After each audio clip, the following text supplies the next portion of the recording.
Good morning, afternoon, or evening, my Planeswalkers. This is Cogmancer. This is actually the first time that you're seeing my face in the videos that I've put out. Mainly because I kind of wanted to talk to you a little bit before I put you back over here on my usual setup and put you to where all you can see is the cards, my hands, and hear my sweet, sweet, sultry voice. So today we're doing the rework of the Liliana 2019 core set Planeswalker decks, right? Mouthful. So one of the things we're trying to do is a budget version, ideally adding no more than about $15 to the total price. I'm trying to keep that as low as possible. Basically something that's going to give you something fun and casual, but isn't going to break your pocketbook, as it were. A lot of these cards you're going to be able to trade your friends for, and you'll have to spend very, very little of your actual dollars. The next one doesn't care at all what the price of anything is. It's just going for a more competitive, cohesive deck, following the expectations lined out in the Planeswalker deck.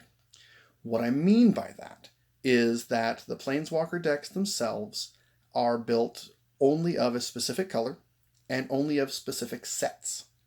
So with these remakes, you'll see that they are only from the 2019 core set, and they are only black or artifact cards. Because if Wizards were to create this type of deck, that's the stipulations they'd put on it. Also, in the budget, I tried to include no additional mythics. It's rares only, and not a lot of those. So, without further ado, I'm going to put you back on the rack, and we'll start talking about this.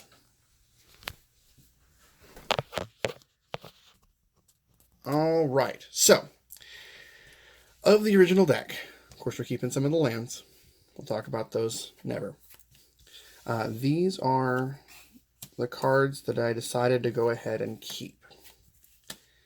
So, when rebuilding this deck in a more budget-friendly format, I wanted to keep kind of with the Liliana Necromancer theme. If you have forgotten what she does, this is her. Let's get this up here and focused in. Come on. Come on. Focus. Okay, it's not going to focus. Her +1, target player loses 2 life. Her -1, return target creature card from your graveyard to your hand. And her ultimate of -7, destroy up to 2 target creatures. Put up to 2 target creatures from graveyards onto the battlefield under your control. So she is the quintessential generic black at this point. Life loss, graveyard bouncing stuff, and killing stuff and making more graveyard stuff happen. So I kept these existing cards. They have function. They are relatively cost effective. I did want to keep some of the specific cards that are only available in here. So of course you get the Liliana spoils for that. And beyond that, that is all we're going to keep. So I'm going to try and... Nope. No more zoom. So when I'm talking about this, I'm going to talk about the rest. The shenanigans that I put into the budget deck. Alright. So, big thing. Big important part of the shenaniganery is, let's put her upper corner as usual, is the combination of the Desecrated Tomb, of which there are 2, and Open the Graves. So, if you're unfamiliar with either of these cards, Desecrated Tomb, whenever 1 or more creature cards leave your graveyard, create a 1/1 black bat creature token with flying. And Open the Graves, whenever a non-token creature you control dies, create a 2/2 black zombie creature token. So things are coming out of the graveyard and going into the graveyard and giving you tokens of creatures. This is a very creature-heavy strategy. To go along with that, of course, with Liliana, you destroy up to 2 target creatures. Well, if you've got non-token creatures out that you'd like to kill, say maybe Doomed Dissenter, right? Or Reassembling Skeleton, because you can just bring them back regardless. You can kill them. So, say you kill the Doomed Dissenter with her -7 ultimate ability, right? He's a non-token creature. He dies. He creates a 2/2 zombie token because of his own ability, and if you have Open the Graves out, he creates a second 2/2 black zombie creature token. Synergy. It's a beautiful thing. Reassembling Skeleton. Yes, you lose the creature, but you can just cast him again, just because you want to. Sadly, you cannot sacrifice him, recast him, and sacrifice him again for your destroy up to 2 target creatures, because it happens at the same time. So you have to pick 2, and then you take 2 from the graveyard into play. So there's that. The other, kind of graveyardy shenanigan things that we wanted to utilize is Demon of Catastrophes. So again, we're going to be wanting to sacrifice things from time to time because we want to get this 6/6 flying trample out onto the battlefield as soon as we can. Well, ideally, turn 1 play, you Duress, which there are 3 in the deck, by the way. You Duress and you get something out of their hand, or you cast Diregraf Ghoul, of which there are also 3 in the deck. Just something to get you started. Next, you cast, say, Doomed Dissenter. That would be an ideal second turn play. After that, of course, you're already swinging with 3. Turn 3, Desecrated Tomb. Whenever a creature card leaves your graveyard, create a bat creature token so that it's sitting there waiting to go. Turn 4. It's not ideal, but going ahead and using Demon of Catastrophes to take out one of your creatures to go ahead and get him onto the battlefield. Yes, you miss out on the Open the Graves, but you still get the regular 2/2 black zombie creature token. And then turn 5, you cast Open the Graves so that whatever other shenanigans you do, you are covered. So, been kind of jumping around a little bit, so I'm going to go ahead and break it down by the additions, the extra stuff that we're putting into this. So, we are putting in 2 Open the Graves. Open the Graves is 28 cents. So this is a rare card that is not all that valuable for the most part, mainly because it takes you until turn 5 most of the time, almost always in Standard, to get that sucker cast. So, boo, it's crap. But in a casual format, like this is, it can give you some fun shenanigans. But I also only included 2 because of the high casting cost. I would much rather have Liliana and some demons and some other stuff. If you get the extra creatures, awesome. If you don't, you're okay. Also, I included 3 additional copies of Demon of Catastrophes, bringing the total to 4. Demon of Catastrophes is 47 whole cents. So 3 copies was going to cost you $1.41.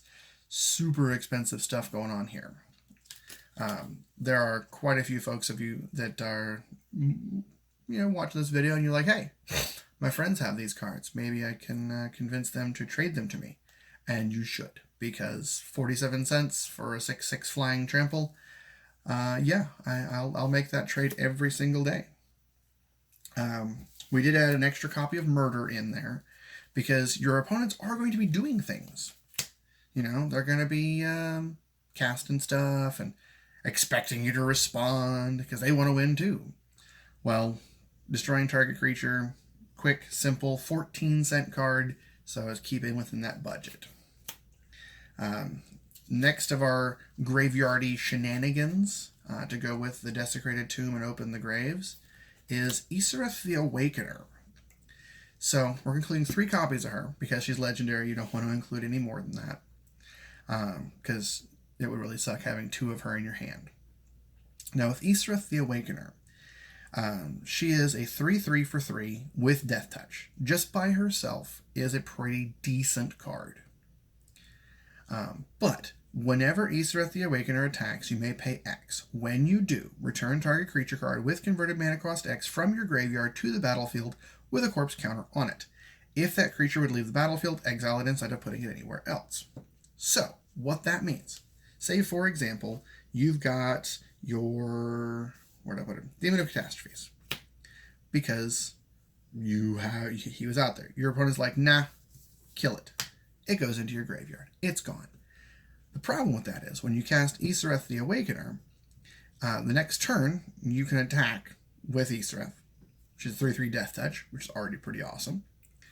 And don't forget that we also have Abnormal Endurance that you can, protect her when they try and kill her.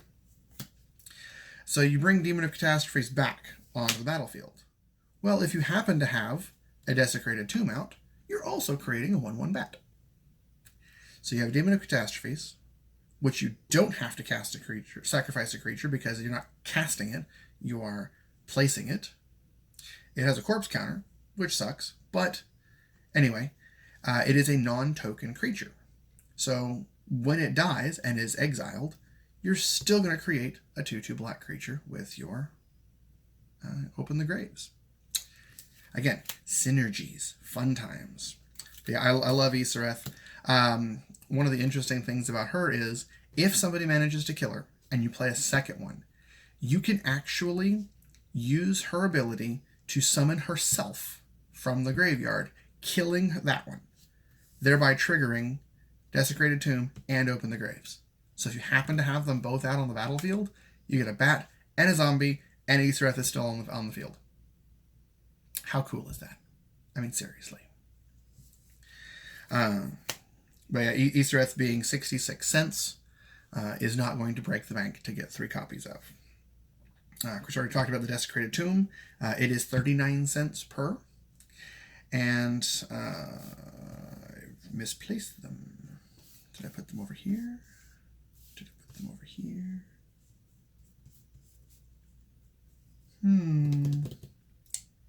Anyway, 3 copies of Macabre Waltz. Waltz of the Macabre. Where did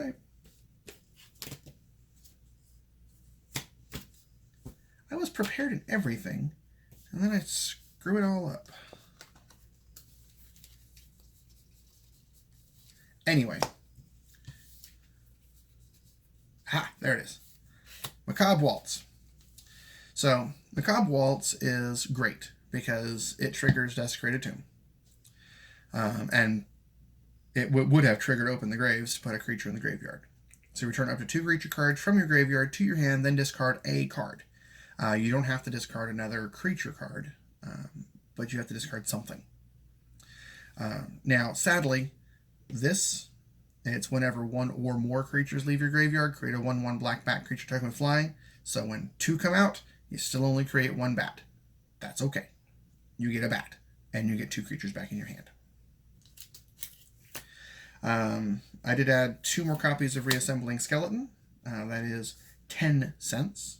By the way, Macabre Waltz, 3 cents. So, yeah. Reassembling Skeleton's great because, by itself, you can just keep killing it and casting it and creating just oodles of tokens. I added 4 copies of Doom Dissenter. Briefly talked about those. Just purely because of he dies, he creates a token, he comes back, then he dies again, he creates another token. Because it doesn't say when he enters the graveyard, create a token. So even if you bring him back with Isareth and he has the zombie token on him, the corpse counter on him, he is still dying when that happens. So you're still creating another 2/2 black zombie.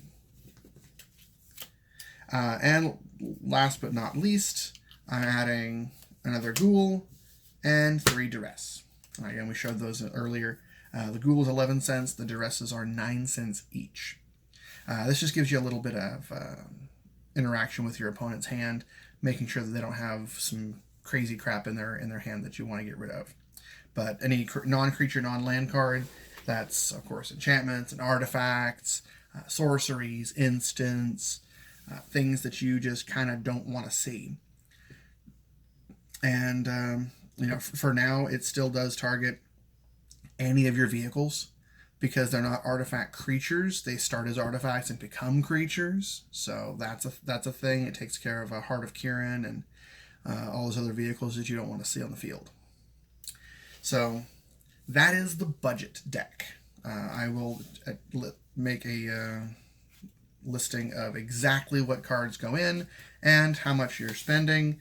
All told, $5.70 to upgrade from the existing to the new.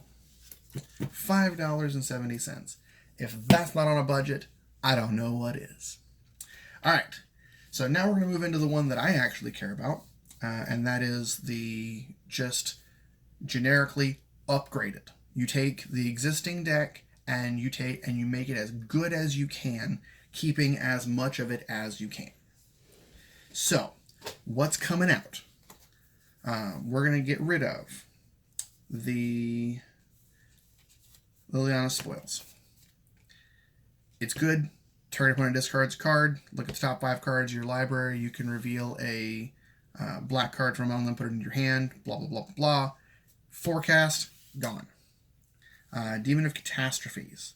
When you have access to other stuff, Demon of Catastrophes, not super important. So he is also going to go away. Doom Dissenter. This one was a tough one for me because I am going with a heavy zombie theme in the next one. But when you see the deck build, you'll understand why he had to go. And Desecrated Tomb. Desecrated Tomb, that's going to go away. Because there's a little bit less with the graveyardy shenanigans, more with just the creating tons and tons of fun zombies. I did actually keep Open the Graves, mainly because I really like it. I like the fact that I can have a 2/2 zombie on the field, it dies, and nothing literally changes. I just create a token of a zombie. Now, if that token dies, then I'm out. But I like it, so it's going to stay in. So these are the cards that I have deemed unworthy of inclusion in the final cut of my Liliana the Necromancer Planeswalker deck upgrade. So what did I include? Well, everything we just talked about. Again, I will create a listing on in the comment section below, so that not in the comment section, in the about section of the video, so you can see what the actual full deck list is and all that. So first and foremost, now I don't actually own a copy of this yet, so I made a proxy just kind of stand in. You can tell that it's obviously not the same one, same art, it's just got a different focus on it. But I added a second copy of Liliana the Necromancer. The reason I did that, yes, I understand she is not a particularly playable Planeswalker. This is, however, her Planeswalker deck. So you'll see that most of the Planeswalker decks that I rework, I will try my best to include a second copy of the original Planeswalker. Next, and of course I also only own one copy of that so far, so I've got a proxy in for that.